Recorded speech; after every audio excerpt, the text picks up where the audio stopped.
Hi there. Today we're going to go through how to create a fidget ring spinner. So I've got an example right on my finger over here. What this is, it's basically two sort of circular rings, and you can see that the outer ring spins. And I'm going to show you how that works. Now, obviously my finger's a little bit too big, but you can make different size rings, and you can sort of make it fidget.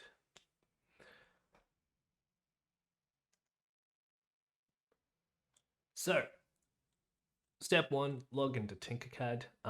Ask your teachers for your nickname login and the class um, code.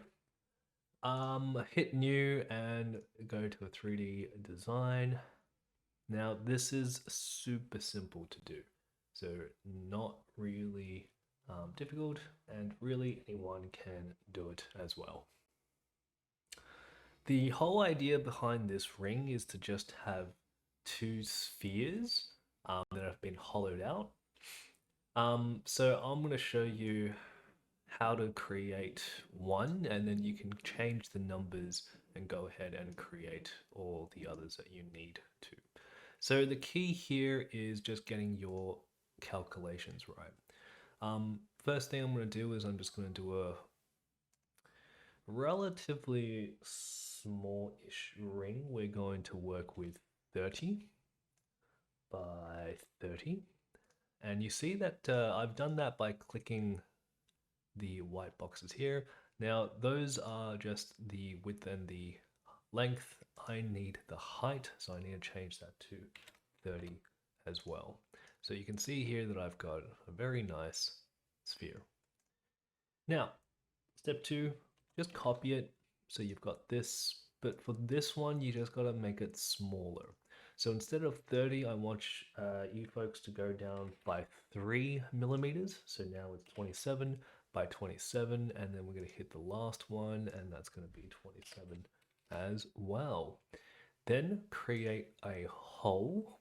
So you've got one solid and one that's hollowed out, which is smaller than the original. Now, select both, so you can just click and drag using your left mouse button and just select both. Press the letter L for a line, or the align tool is all the way over here. And then you'll see these black dots. All you have to do is just click on the one black dot here, the other black dot here, and the middle black dot here. So you should have three grayed out black dots. What this does is it perfectly aligns, puts everything smack bang in the middle. Okay? All right. Oh, sorry. So once you're happy with that, just go ahead and do Control G to group everything. So again, Control G, or you can see over here, it's the group is over here. What that does is now it kind of, you can move this shape around and you'll know that it's together. Just to give you a preview of what it looks like, I'm just going to cut into this shape and you'll see that it is completely hollowed out. Don't do this, by the way. I'm just showing you what this looks like, and you can see that that's, that's what happens when that previous step. So I've just hollowed out the sphere. All right, I'm going to undo that. Okay, so you've got your first sphere ready. We now need a second sphere on the inside, and it needs to be a smaller sphere. So before it was 30 by 30, okay? Now you're going to grab another sphere, and now you're going to make it, now this is super important. If you remember, the inner sphere was 27. You need to have a 1.5 mil gap. Okay, so that's the key. It's a 1.5 mil gap. That means you need to do 27 minus 1.5, and that should get you to 25.5. Okay. Make sure you get those numbers right, because if you don't, then you're going to have problems with your print. Now, the idea here is this sphere needs to be smaller than the hole that we created in here. So that's why it has to be 1.5 mils smaller.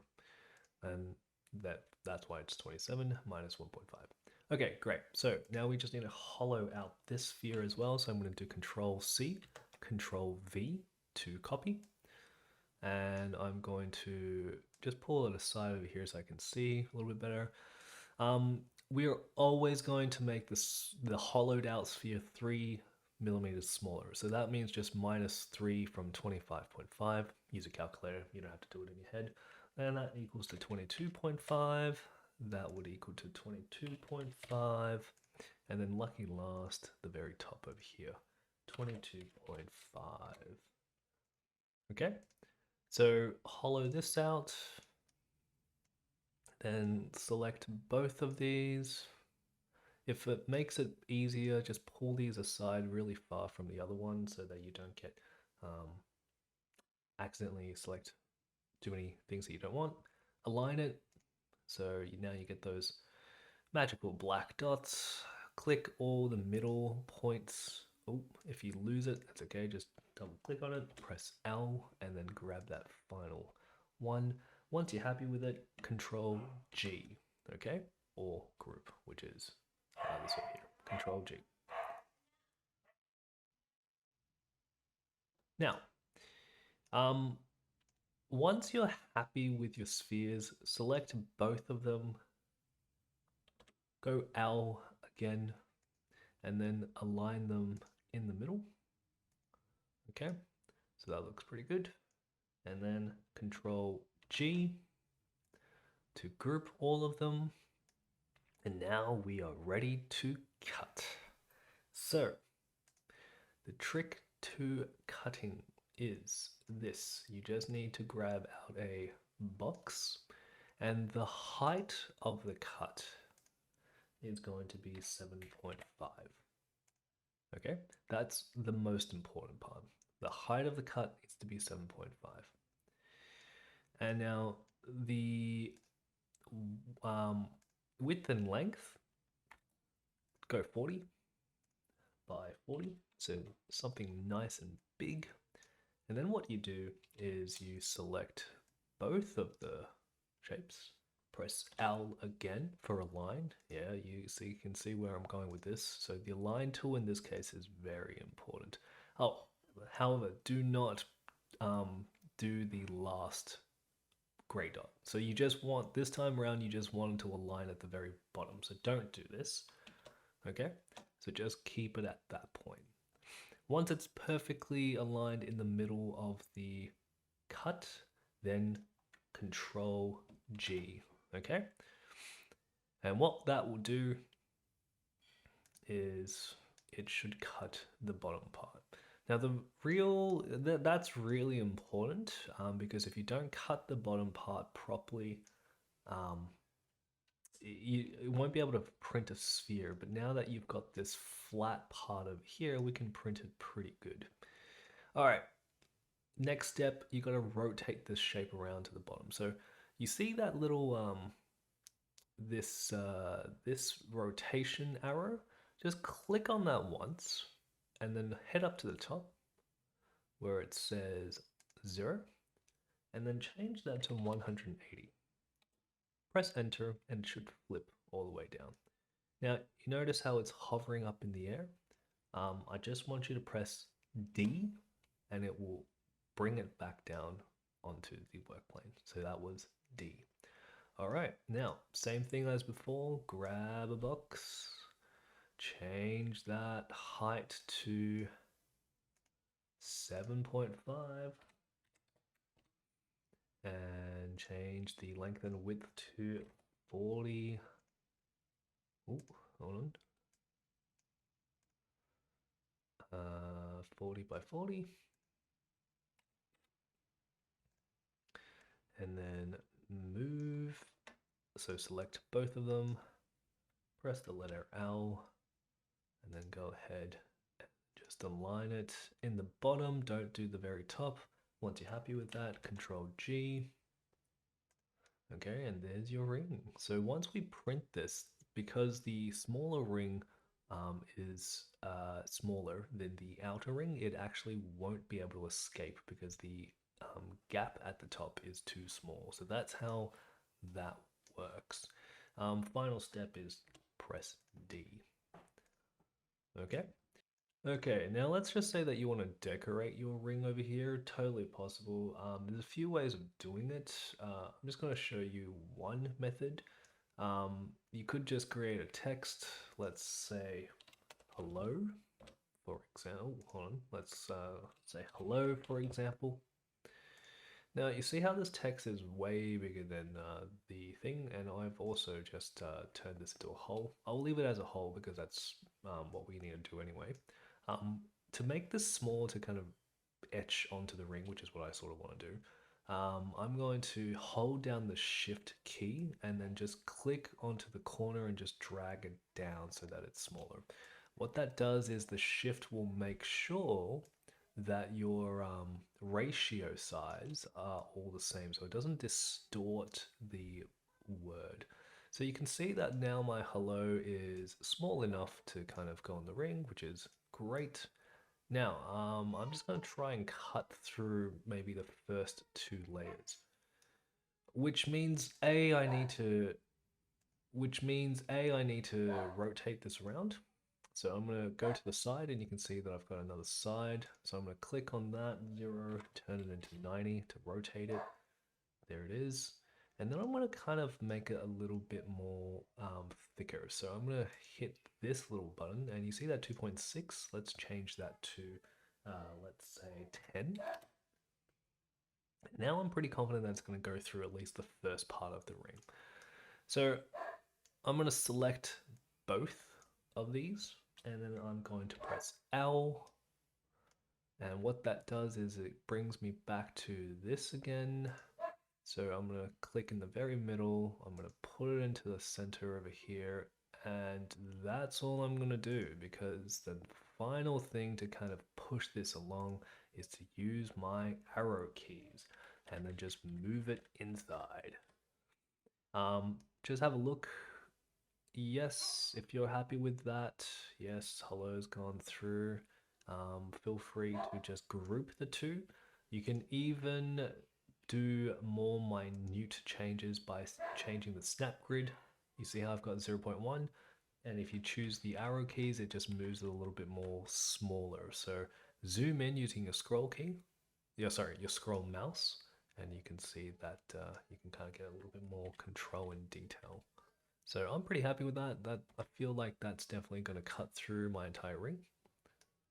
And it's definitely pushed through both layers. Excellent. I'm going to select both. I'm going to do Control G.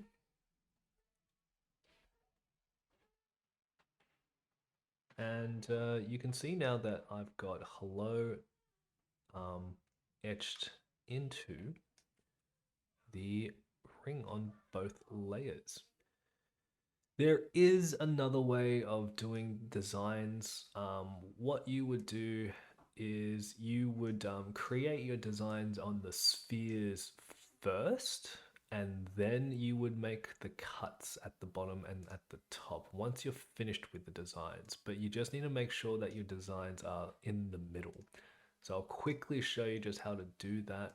So I'm just going to create a larger sphere because, you know, we might have a bigger hand.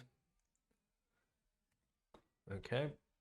20, 40, yep. I might just fast forward this so you can see what I'm trying to do at the end. So here I've just copied the larger sphere and then I'm just going to change the numbers to 37, just making it a little bit smaller, making it hollow, regrouping it all together, pressing the L to align, and that's pretty much everything that we did before. Here I've just copied it. Now I'm going to cheat in here and just kind of like fast make it a smaller sphere just to kind of give you the idea. Definitely go ahead and do this, but just make sure that your smallest sphere again is 1.5 mil smaller than the hollowed out sphere that you did before. I changed the yellow just so that you can see the main difference. Now, over here, I've got a star, and I'm just going to pull it really tall because the idea here is I'm going to hollow this out. I'm going to make this a hole. I'm going to now rotate it to 90 degrees. And now I'm going to align the hollowed star and the blue shape, and I'm going to now group it together, and you can see that it's punched through that star shape straight in the middle of that sphere, right through it. Next, I'm just going to grab a cylinder, and then I'm just going to do the same thing. So I don't really care how big or how small it is. I just need to make sure that it is not bigger than my smaller sphere. So I'm just playing around. Now I'm going to align and put it all together again, and then group it. So Control G. Apologies, I have changed back to a blue. Okay, so now I've got two different shapes, and I've just selected both of my spheres. I've aligned them so now you can see that the star is sort of overlapping the inner circle. It's just a cool way to kind of have two different designs on the two different layers. So when you do spin it, you will be able to see the different designs. In this scene, I'm just kind of cutting the bottom part. So again, if you remember, keep it at 7.5. Now, this one over here, I've actually copied my cut box, so I don't actually have to, re-grab a box and do everything again. So that's just another handy tool if you just want to save a little bit of time. So there I go. I have cut both, and yeah, that's pretty much it. It's a pretty cool design. The last thing you need to do is just drop it down onto the floor with D. Hi everyone. Once you're ready to submit a prototype for 3D printing by the tech school, here are the following steps to follow. Once you've exported your file as an STL file, it should end up in the downloads folder. The next step that you'll need to do is to actually go to a website called tinkersteps.com. So let me quickly show you, and it'll look something like this: tinkersteps.com.au. Now, as a student, go student upload, and then you'll need to enter a project code. Please enter this particular code, so 0263ED, hit submit, and you can see that this is your school for the entrepreneurship prototypes to print. Go ahead and you can drag and drop the file that you want printed, or you could go upload file and then search for it. And if you use the zoom in and out button and the left and right mouse button, you should be able to have a quick preview of what it looks like. Now, this is how much it will cost to print. So this might be something for you to kind of note down, but not super important at this point. All I want you to do is add in your company name or number, your class code, and then just your first name. So we can identify and give it to you when we need to. So as soon as you submit this, we will try to get this to you as soon as possible from the tech school. And at least that way, follow the prompts: first name, last name, initials. Um, check everything that's all correct. Go ahead and submit. And then that's it. Like I said, tech school will try to get this to you as soon as possible. At the end of it, we will also give you an idea of how much you have used in your prototype.